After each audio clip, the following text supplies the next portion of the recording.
Bismillahirrahmanirrahim. Assalamualaikum warahmatullahi wabarakatuh. Jumpa lagi dengan saya di Abil Maiwa Channel. Jadi teman-teman, channel ini merupakan channel pendidikan tempat kita berbagi tentang aplikasi pendidikan, Microsoft Office, serta tips dan trik komputer.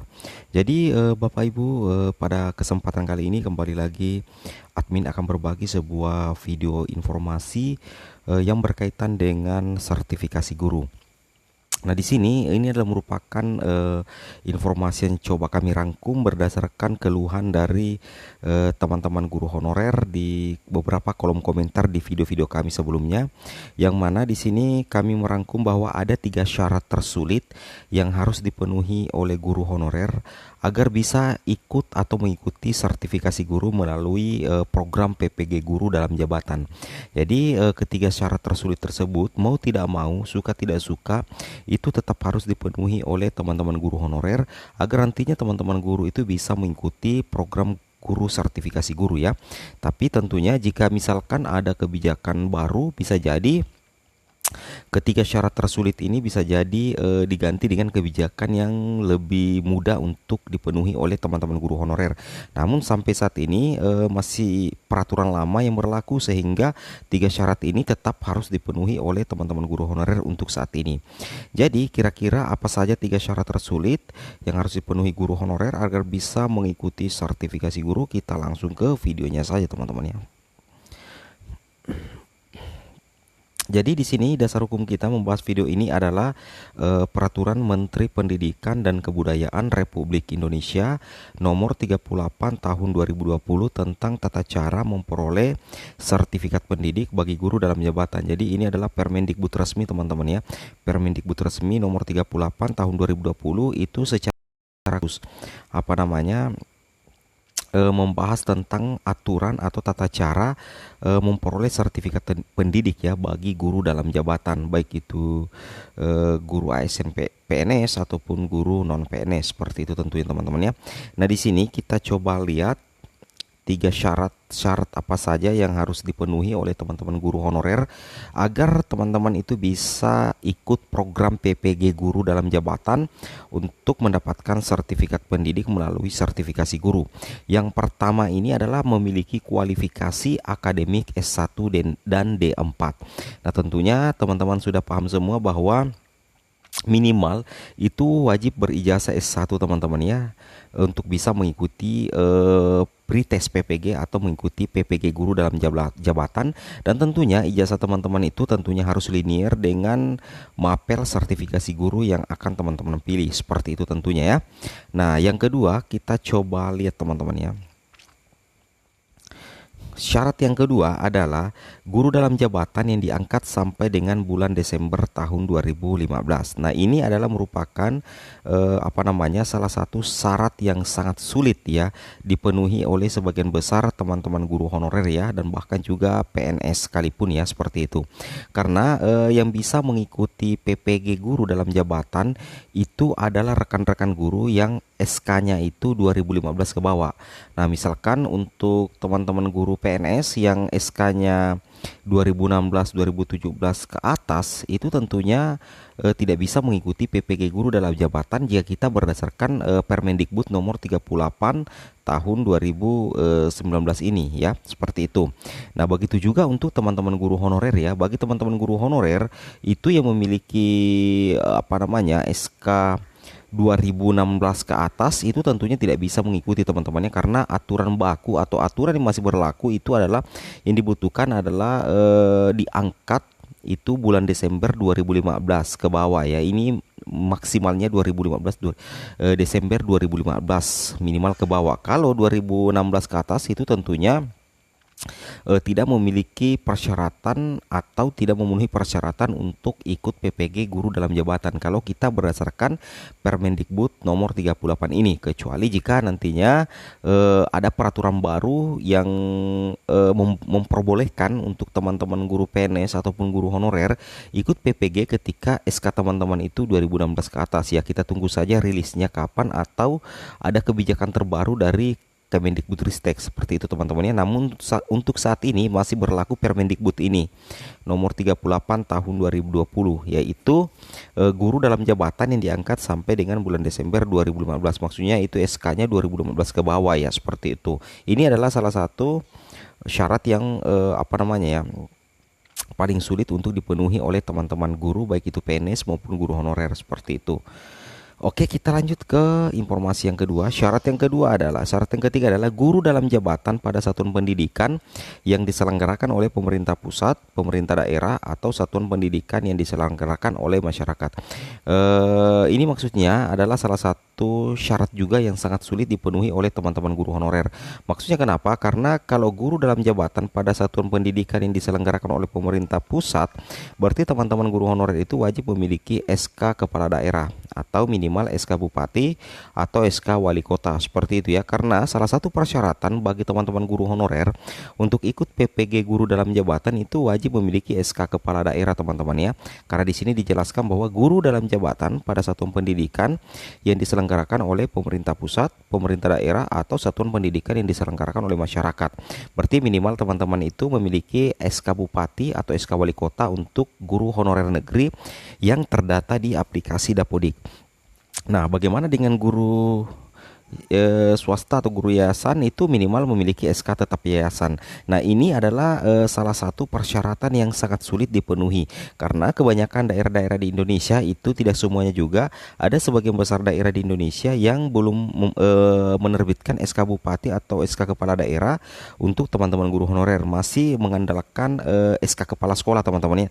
SK kepala sekolah teman-teman ya. Dan tentunya SK kepala sekolah itu tidak masuk dalam prioritas atau tidak masuk dalam persyaratan untuk mengikuti PPG guru dalam jabatan, khususnya untuk teman-teman guru honorer. Karena yang diakui itu adalah SK kepala daerah, dan ini sangat banyak dikeluhkan oleh teman-teman guru honorer ya, belum memiliki SK kepala daerah sehingga pupus harapan untuk ikut PPG guru dalam jabatan. Nah, apakah nantinya ada kebijakan? Kita tunggu saja kebijakan dari Kemendikbudristek, apakah memperbolehkan teman-teman guru honorer ikut PPG tanpa memiliki SK kepala daerah atau SK tetap yayasan atau bagaimana. Yang jelasnya aturan ini masih berlaku sampai sekarang teman-teman ya, dan ini adalah merupakan salah satu syarat yang sangat sulit dipenuhi oleh sebagian besar teman-teman guru honorer di Indonesia. Meskipun ada juga daerah yang memang ada SK bupati untuk teman-teman guru honorer ya, seperti itu. Jadi harus memiliki SK minimal SK kepala daerah, seperti itu teman-teman ya. Oke, kita lanjut lagi ke persyaratan berikutnya. Nah, di sini terdaftar pada data pokok pendidikan Kementerian Pendidikan dan Kebudayaan. Ini adalah salah satu syarat mutlak bagi teman-teman guru honorer untuk terpanggil mengikuti pretest dan PPG guru dalam jabatan. Itu wajib untuk terdata di aplikasi Dapodik teman-teman ya. Data pokok pendidikan Kementerian Pendidikan dan Kebudayaan. Untuk syarat ini saya rasa tidak jadi masalah teman-teman ya. Sepanjang teman-teman berkolaborasi dengan operator sekolah untuk menginput data teman-teman, maka secara otomatis teman-teman itu akan terdata di aplikasi Dapodik, dan ini bukanlah syarat tersulit ya untuk teman-teman guru honorer memenuhi syarat ini, yaitu terdata di Dapodik, seperti itu. Beda tadi jika yang SK kepala daerah dengan yang masa pengabdian itu yang dihitung adalah Desember 2015 ke bawah, seperti itu. Itu dua yang sangat sulit dipenuhi oleh sebagian besar teman-teman guru honorer, seperti itu teman-teman ya. Kemudian kita lanjut ke syarat berikutnya. Syarat berikutnya adalah memiliki nomor unik pendidik dan tenaga kependidikan atau NUPTK. Nah, kalau menurut admin sendiri untuk syarat ini NUPTK itu bukanlah persoalan yang sulit bagi teman-teman guru honorer, apalagi bagi teman-teman guru honorer yang sudah mengabdi lama di sekolah. Saya rasa bahwa sebagian besar sudah memiliki NUPTK, kecuali bagi teman-teman guru honorer yang baru mengabdi ya, secara otomatis itu belum memiliki NUPTK. Namun untuk pengusulannya itu cukup mudah teman-teman ya. Teman-teman silahkan hubungi operator sekolah, kemudian meminta operator sekolah untuk unggah dokumen persyaratan untuk mengusulkan NUPTK ke LPMP melalui verbal PTK teman-teman ya, seperti itu. Jadi tidak serumit jika kita menghitung masa kerja dengan SK Kepala Daerah sebagai salah satu syarat untuk mengikuti pretest dan PPG guru dalam jabatan, seperti itu ya.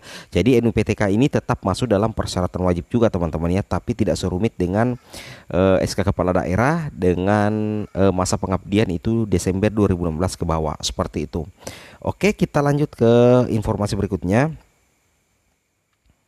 Nah, di sini dibahas kembali guru dalam jabatan ya, sebagaimana dimaksud pada ayat 1. Jadi yang dimaksud dengan guru dalam jabatan adalah guru yang diangkat oleh pejabat pembina kepegawaian atau pejabat yang ditunjuk pada satuan pendidikan yang diselenggarakan oleh pemerintah pusat dan pemerintah daerah. Nah, untuk teman-teman guru honorer, secara otomatis teman-teman ketika memiliki SK Kepala Daerah, maka status kepegawaian teman-teman di Dapodik itu akan berubah dari guru honor sekolah menjadi guru honor daerah tingkat 2 kabupaten jika SK Kepala Daerah teman-teman itu adalah yang memberikan adalah bupati, dan honorer tingkat 2 kota jika SK Kepala Daerah teman-teman yang serahkan itu adalah wali kota, seperti itu. Jadi untuk mengikuti PPG yang sangat sulit itu adalah mendapatkan SK Kepala Daerah, khususnya untuk teman-teman guru honorer dan masa pengabdian yang harus 2015 ke bawah bulan Desember. Tapi mudah-mudahan saja ada kebijakan baru dari Kemendikbudristek yang bisa mengakomodir semua teman-teman guru honorer agar bisa mengikuti pretest dan PPG guru dalam jabatan. Karena kita tidak bisa pungkiri teman-teman ya, kita tidak bisa pungkiri bahwa sertifikasi guru itu sangatlah membantu ya, terutama bagi teman-teman guru honorer dan teman-teman guru PNS, itu sangat membantu teman-teman ya. Oke, seperti itu. Oke, kita lanjut ke informasi berikutnya. Di sini yang terakhir teman-teman ya, mungkin sebagai tambahan saja bahwa pelaksanaan program PPG dalam jabatan itu dilaksanakan dengan tahapan sebagai berikut. Jadi ada tahapan-tahapan resmi yang harus dilalui sebelum teman-teman terpanggil mengikuti program PPG guru dalam jabatan ya. Yang pertama itu ada istilahnya penetapan kuota nasional ya. Ada penetapan kuota nasional. Maksudnya ini kuota nasional adalah setiap provinsi diberikan kuota atau jatah untuk PPG teman-temannya, seperti itu. Kemudian ada sosialisasi program PPG dalam jabatan ya. Dari ini dibagikan kepada tiap provinsi atau tiap kabupaten, maksudnya untuk mempromosikan atau mensosialisasikan tentang program PPG dalam jabatan dari Kemendikbudristek. Kemudian yang terakhir adalah penerimaan mahasiswa program PPG dalam jabatan. Jadi teman-teman ketika mengikuti PPG guru dalam jabatan, teman-teman akan kembali menjadi seorang mahasiswa ya. Tentunya seperti itu. Namanya adalah mahasiswa PPG guru dalam jabatan. Dan admin sendiri alhamdulillah di tahun 2019 itu admin sudah pernah merasakan suka duka mengikuti program PPG dalam jabatan, dan tentunya lebih banyak sukanya teman-teman ya.